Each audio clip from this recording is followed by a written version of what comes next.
My son came home for summer break before his senior year of college, and it was a great time camping and boogie boarding. But one thing was different. I'd find him in our backyard getting high every night. I told him I was worried, and he said, Mom, I promise I will never get addicted. And he was getting good grades, so I chalked it up to cutting loose for summer break. I had no idea the marijuana industry had created products with concentrated THC up to 20 times more potent than natural weed and much more toxic for the developing brain.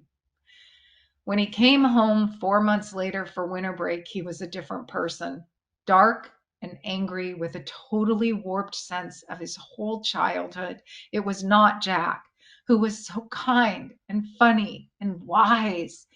In one semester, he went from a happy, hardworking honor student to a dark, drug addicted dropout.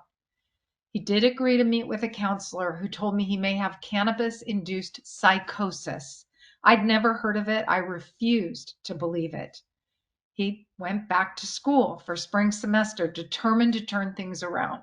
But only a few weeks later, campus police arrested him brutally for his bizarre behavior. He got suspended one semester before graduating with honors.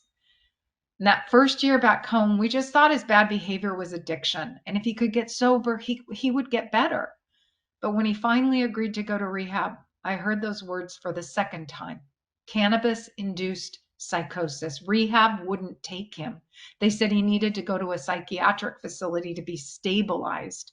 He went and walked out after 3 days screaming profanities at the staff. His bizarre beliefs and dangerous behavior got worse and worse.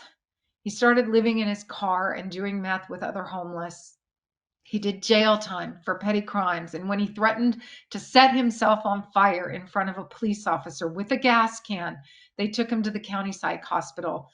The doctor diagnosed Jack with schizophrenia. She said, "I'm sorry for your loss," referring to our tremendous loss of the brilliant son we once had.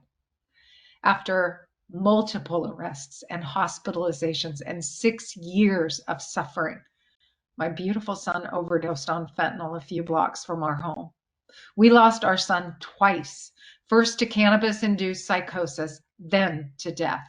Cannabis-induced psychosis is real. It happened to my child. Educate your child on the harms of THC at johnny'sambassadors.org.